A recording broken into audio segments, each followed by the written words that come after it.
Ma, I'd rather starve to death than work the night shift at the mushroom factory. Of course, you had a plum position right next door. I suppose we don't know what happened there. Some kind of a secret, at least from your mother. There is absolutely nothing secret about it. I told you, Diana dismissed me and told me to go home. In the middle of her engagement party? Into the night? Don't remind me. For what? Never you mind. Perhaps I could talk to her. Ma, you could talk to the Kaiser, but it doesn't mean you should hop the next boat to Europe.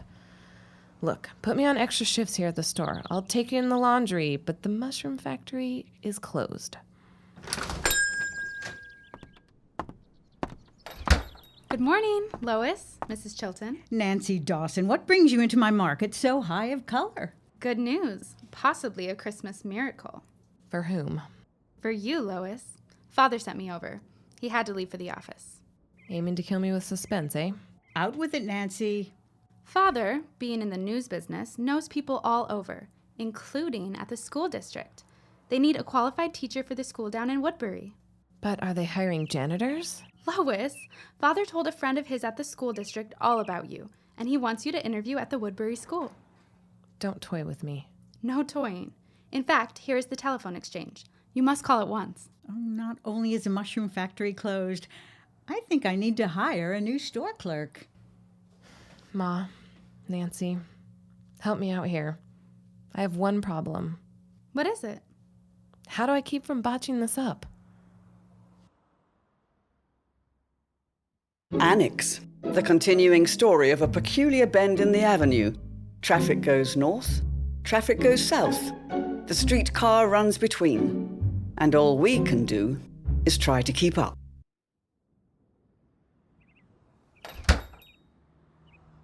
So, how did it go? I keep telling you, the interview for the teaching job isn't until the first week in January. It hasn't gone yet. Not that. I just saw Mrs. Putnam come through, and you ring her through, and now she's left. So, how did it go? Let me tell you, Jake. It was a real thrill. She came into our store, where we sell food, and then she purchased, indeed, some food. Cut that out, sis. This was, if I'm not wrong, the first run-in that you've had with Diana Putnam since she fired you 2 weeks ago? Thanks for the reminder. Ma thinks Donovan put the move on you. That's the rumor going around, that Diana caught Donovan trying to make love to you in the study during the party. Donovan Shackelford and I? Oh, mercy.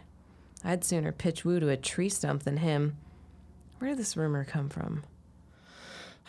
Those scolds. They caught me out front shoveling snow, and they asked if you planned to marry Donovan and steal his fortune. God. Diana was right about those two.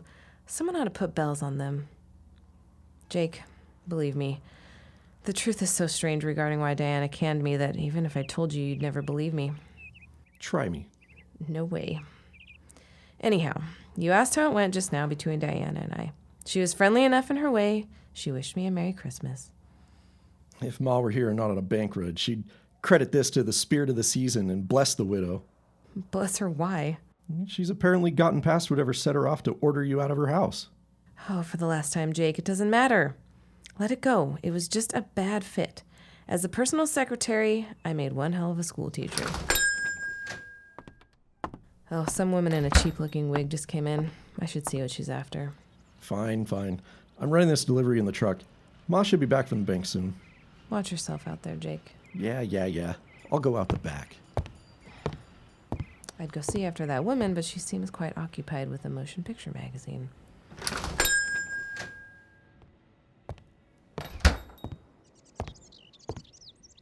Evening, Lois. It's good to see you. Is it good to see me, though? Tom? Have you forgotten that I got you mixed up in my cloak and dagger with Donovan Shackelford? That I dragged you into espionage and cost you your position with Diana? I've told you before, it's perfectly fine. I was seeking other opportunities anyway. Thank you again for helping to arrange my interview at Woodbury School. Well, that was interference on my part. I hope I didn't offend. It was just that I wanted to do something to help you out after the trouble I caused you. Not to mention after the information you were able to provide me from getting into Shackelford's briefcase. Well, I didn't exactly hand you a smoking gun, Tom. Well, maybe not, but you did stumble across why Donovan is so drawn to the Pembrokes and their land. He means to develop it into this Oak Park project. The Reverend South Tract, transformed into block after block of family homes. It'll make the developer a fortune. Well, that was apparent enough from what I found. But what does he want with Ma's lot, or yours? That I don't know yet. I've no doubt he plans to annex us all before he's done. At any rate, Lois, I wanted to make sure that there wasn't a rift between you and I, especially now that Jake and Nancy seem to have become so serious about one another. Oh, do you hear wedding bells? Not until Nancy finishes her education, I sure don't. She starts at the university next fall. They do seem to bring out the best in each other. You know, Tom, they went roller skating last night, down at the amusement park. Funny. Nancy hates roller skating. And amusement parks. And they're going to stroll and look at Christmas lights tomorrow. Nancy hates Christmas lights. Well, for crying out loud, Tom. What doesn't Nancy hate? Your brother Jake. Jake's a good boy. It hasn't been easy for him. Jake was a toddler when Papa died. Too young to even remember him. There was an older brother, a musician. Horace is much older than Jake. Where's he? St. Louis, and God grant that he remain there too. It appears you have another customer, Lois. Well, hello, Helen. It's been ages. Stranger, get some service here? You've been terribly hard to get a hold of, but now I see. You've been busy out touring Harborview and trying out random neighborhood markets. All is forgiven. How about dinner? No, thank you, Tom. I'm not hungry and there's nowhere decent out this way anyhow. Well, how about we have a night out downtown and see another picture? I've been working late at the office and I just can't be sure of my schedule. Focus on the food, Lois, and let the rest pass into the ether. Helen, you've got such a long journey back to your place on the streetcar. Some of those perishables are bound to turn on you. I don't have so very far to go. Come again? I don't have far to go. I'm living right next door, due north. I just moved in. The old cottage on Delaney and Briggs. Subansky's cottage. If you like. It's been improved. 4 rooms and a bath. Strictly modern and very affordable. It's one of Donovan's rental properties. Well, you're already mastering the land game, Helen. Location, location, location. Here's your change. The truth is, Tom, the only woman you're fit for is your dead wife. Helen, shut your mouth.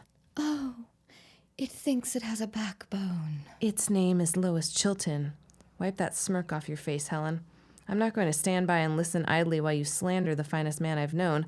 And I've known some louses, sister. Somehow I doubt you've known many men at all. Something tells me you've known some louses, too. And you know that Tom isn't one of them. Let's at least give him credit for that. Love has found Tom Dawson, it seems. The sensibly named Lois Chilton. Yes, Donovan has mentioned you and your work habits. Lois, as in the lowest you can go. Helen, get out. Excuse me? I will not excuse you. Get out and go, and don't come back. I don't trade with hateful people. How dare you speak to me this way? Take what you've paid for and go. You're not welcome here in this store, and I don't need your business. Get out of my store, Helen. Old lady, I wouldn't shop here again on a bet.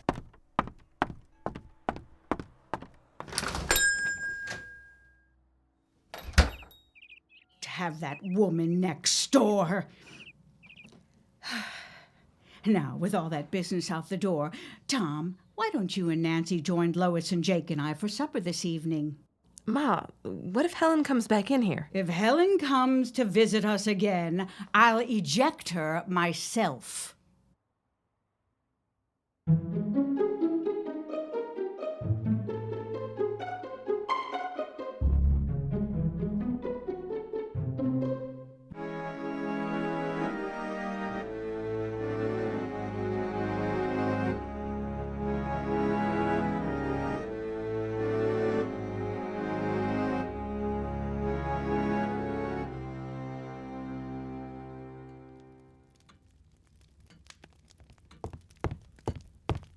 Oh, Mother, I apologize for my absence, leaving you alone here in the lounge of the Hotel Harborview.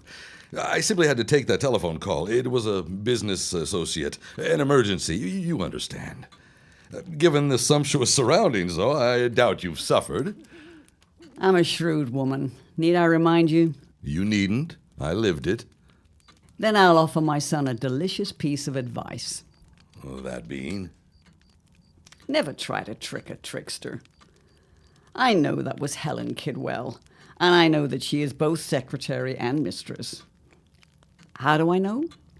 Because I paid her a call just the other day. You did what? I went to buy her off at her rented abode, so close by. That was a nice touch, son. Why? Why did you go see Helen? Well, she's sexy enough in a slovenly way, but how much does she know? Not enough. I must say, I rather liked her. She impressed me. Helen impressed you? She kept her ground with me, and what's more, she took no money. You may keep her. You're serious? Helen can be of great use to us as we move forward. We need her. For now, at least. Then you're giving your blessing to a continued dalliance? That I am. You chose well in continuing your entanglement, shall we say, with Miss Kidman. Kidwell, Mother. Oh, if only you could marry Helen instead of Diana. That Lilac girl is so dull. She has a despicable lack of flair. She's devoid of style. Helen's got ambition, at least. Yet the fact remains that Diana is the one whose mother owns that coveted bit of land. The Lilac Sanctuary. You do recall your gentleman's agreement with the deceased Reverend Gaumont upon his deathbed?